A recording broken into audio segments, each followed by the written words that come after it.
नमस्कार मित्रों, मैं गगन मनोज श्री 9 और 12 में आपका हार्दिक स्वागत करता हूँ। 9 और 12 का मतलब है 9 ग्रह और 12 राशियाँ और 12 भाव। ज्योतिष एक बहुत ही बड़ा विषय है। इसके बारे में सीखना, जानना बहुत ही कठिन कार्य है, पर फिर भी एक सामान्य ज्योतिष जानना आसान है, जिसके उपयोग से हम अपने जीवन को सुखद और कष्टों से दूर रख सकते हैं। इस चैनल के माध्यम से मैं ज्योतिष के कुछ नियम, ज्योतिष के कुछ जानकारियाँ, यह सब आप सभी को पहुंचाना चाहता हूं। वास्तव में ज्योतिष 6 वेदांगों में से एक अंग है। वेदांग से तात्पर्य है वेदों के अंग से।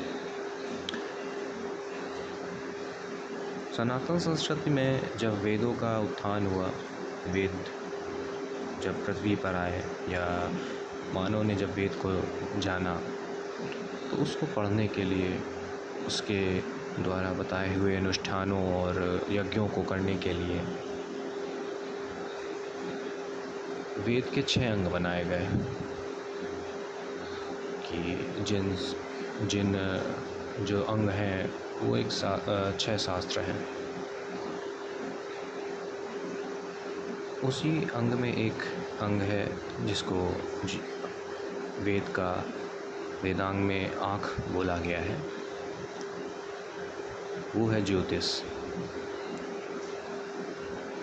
ज्योतिष के माध्यम से वेद में दिए गए कार्यों, अनुष्ठानों और यज्ञों को सफल करने हेतु सही समय, सही काल, सही वक्त की जानकारी निकालने हेतु ज्योतिष का उपयोग किया जाता है। ज्योतिष के माध्यम से मानव जीवन और मानव सभ्यता को बहुत ही सहायता मिली।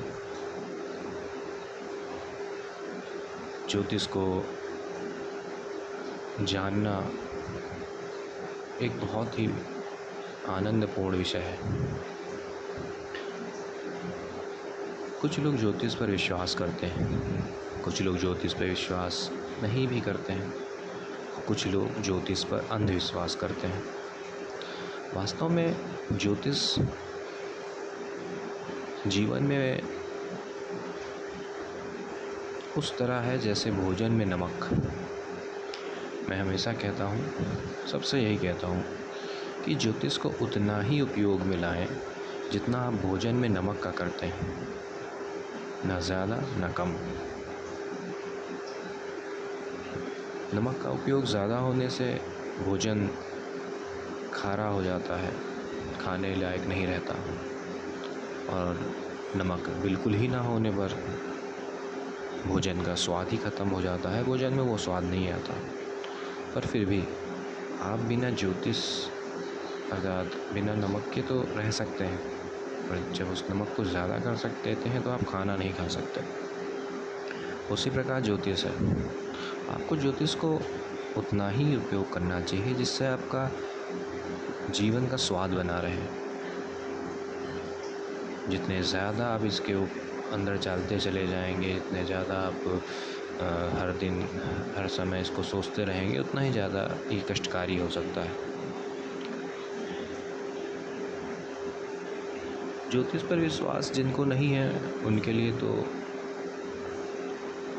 उनसे चर्चा करना या उनसे तर्क करना उतना आसान नहीं होगा।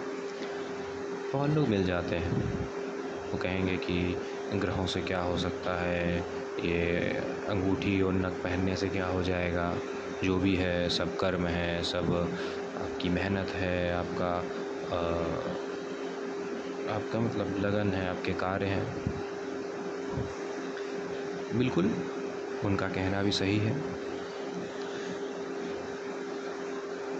ज्योतिष आपको आपके लक्ष्य पर पहुंचा नहीं देगा, वो सिर्फ सहायता करेगा। आपकी समस्याओं को दूर नहीं करेगा, आपकी समस्याओं को कम करेगा या कम होने के लिए सहायता करेगा। ज्योतिष आपकी खुशी नहीं ला देगा, पर हाँ, वो खुशी को बढ़ाने के लिए, खुशी को और अच्छे से आपके जीवन में पूर्ण रूप से लाने के लिए सहायता करेगा। कोई कष्ट है अगर आपके जीवन में, तो ज्योतिष विधि से, ज्योतिष उपाय से आप उसको सोचें कि ख़त्म कर दें, ऐसा नहीं हो सकता। ये सच है कि जो कर्म है आपने किए हैं, कर्म का भोग तो आपको करना ही होगा। ज्योतिष सिर्फ इतना करता है कि उन कष्टों को, उन दिक्कतों को आपको समझाता है, आपको बताता है कि कष्ट का कारण क्या है, कष्ट को कम कैसे किया जा सकता है, कष्ट से और अधिक कष्ट ना बन जाए वह कष्ट, उसको कैसे रोका जा सकता है। ज्योतिष जो नहीं मानते,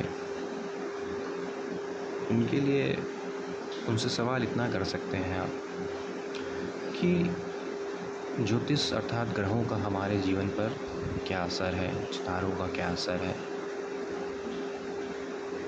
यह ज्योतिष है। तो ग्रहों का असर होता है, यह कोई क्यों ना माने। हर ग्रह गुरुत्वाकर्षण से ही इस अंतरिक्ष में स्थिर है, अर्थात वो इतने विशाल अंतरिक्ष में खो नहीं जा रहा। उसका एक परिपथ है, एक मार्ग है, एक दिशा है, एक बल है, एक गति है। आखिर क्यों? क्योंकि हर ग्रह एक दूसरे से संबंध बना के ही चल रहा है।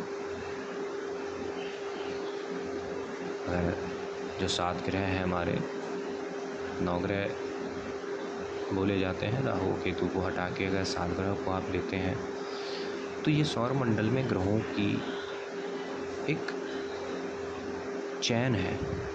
अगर किसी एक ग्रह को भी आप हटा देते हैं तो पूरा का पूरा हमारा सौर मंडल ही खत्म हो जाएगा, क्योंकि सब एक दूसरे से गुरुत्वाकर्षण के हिसाब से बैलेंस्ड है, सब में अपना अपना सामंजस्य स्थापित है।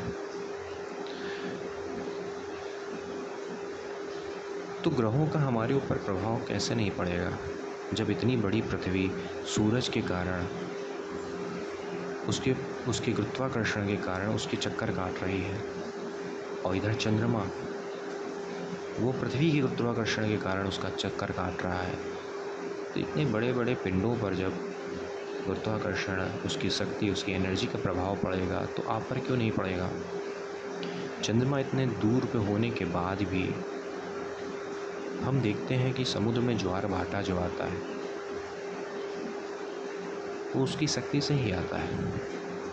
इतना विशाल समुद्र, इतना अथाह जल ऊपर खींच के आ जाता है और नीचे चला जाता है। तो अगर चंद्रमा का प्रभाव आप देख रहे हैं, सूरज का प्रभाव देख रहे हैं, सूरज बिना ये पृथ्वी अंधकार में है, जितने भी प्राणी दिख रहे हैं, जो भी एनर्जी दिख रही है, वो सूरज से ही है। सूरज से ही फसल उगती है, पेड़ में पौधे होते हैं, फल आते हैं। अगर सूरज नहीं है तो ये एनर्जी नहीं होगी, तो पूरी की पूरी पृथ्वी खत्म है। तो जब वह सूर्य हमारी पृथ्वी के एक एक कण को प्रकाशित कर रहा है, एक एक कण में एनर्जी दे रहा है, तो हमारे शरीर में क्यों नहीं देगा। उसी प्रकार बृहस्पति, शुक्र, बुध, मंगल, सबकी अपनी अपनी एनर्जी कहीं ना कहीं हमारे शरीर को, हमारे ग्रह को, हमारे पूरे इस संसार को कहीं ना कहीं इफ़ेक्ट कर ही रही है। तो ये समझना, सीधी सी इस बातों से सीधा समझ में आ जाता है कि ज्योतिष आखिर सच कैसे नहीं है। बिल्कुल सच है, यथार्थ है। हर चीज़ का प्रूफ है ज्योतिष में कि ऐसा है तो ऐसा क्यों।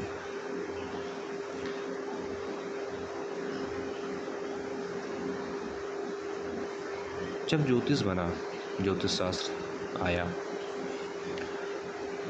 हमारे पास किताबों में, हमारे पास पंचांगों में सारी चीज़ लिखी हुई थी पहले से कि कब ग्रहण पड़ेगा, कब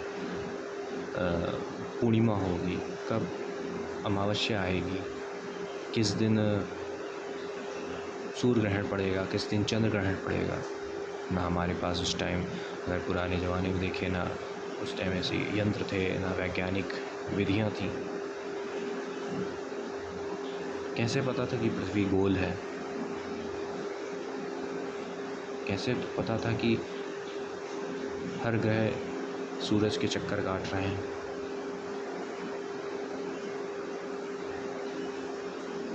अगर आप पुरानी किताबों को उठाते हैं, पुराने ग्रंथों को, तो उसमें आपको हर एक ग्रह की गति, हर एक ग्रह का घूमने की शक्ति, हर एक ग्रह के कितने दिन में अपनी चाल, अपने पूरे पथ को पूर्ण करता है, मतलब अर्थात सूर्य को पूरे कितने दिन में चक्कर पूरा करता है, ये सब लिखा है।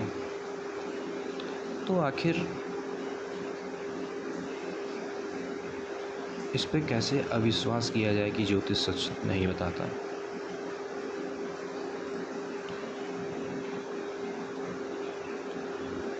जब मनुष्य एक पैदा होता है, एक आत्मा का जन्म इस पृथ्वी पर होता है, जब गर्भ से बच्चा बाहर आता है, तो जैसे ही वो इस पृथ्वी के उस स्थान पर जन्म लेता है, उसी वक्त उसके शरीर के 5 तत्वों के ऊपर 9 ग्रहों का प्रभाव अपने आप हो जाता है।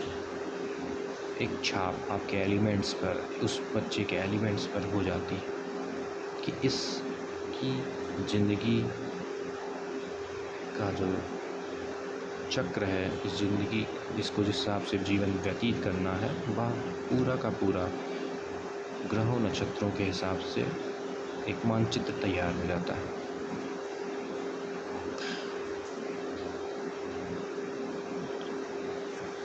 चलिए, मैं अपनी आज के बात को यहीं पे समाप्त करता हूँ।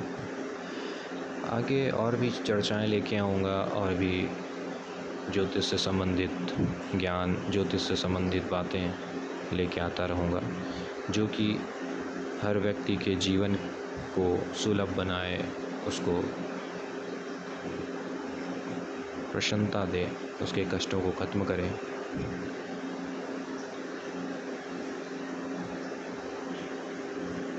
ज्योतिष मैं असल में मैं ज्योतिष यहाँ पढ़ाना नहीं चाहता। मैं न ज्योतिष से मैं आपको चीज़ें बताना चाहता हूँ इस तरह कि ऐसा ऐसा है, वैसा है।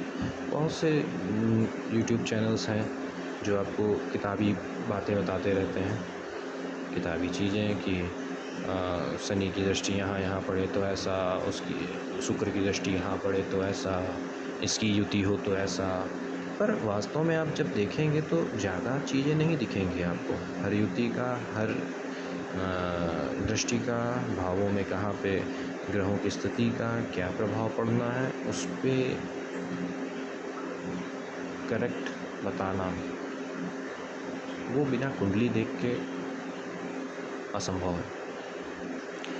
अब आपका शनि अगर लग्न में है तो सब लोग ये कहते हैं कि लग्न में शनि है तो कार्य धीमे होंगे, आपकी ज़िंदगी में दिक्कतें बढ़ेंगी, और शनि आपकी सप्तम दृष्टि डालेंगे आपके विवाह भाव पर, अर्थात सप्तम भाव पर, तो विवाह में कष्ट होगा।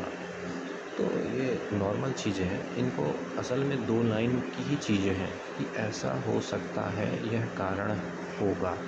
अगर इस दशा को, इस दृष्टि पर और भी चीज़ें मैटर ना करें तो, अगर ऐसा होना संभव है, लेकिन होना ऐसा ही होगा, यह संभव नहीं। तो ज्योतिष बहुत बड़ा विषय है, ऐसा संभव क्यों नहीं है, ये भी बहुत बड़ा चीज़ है।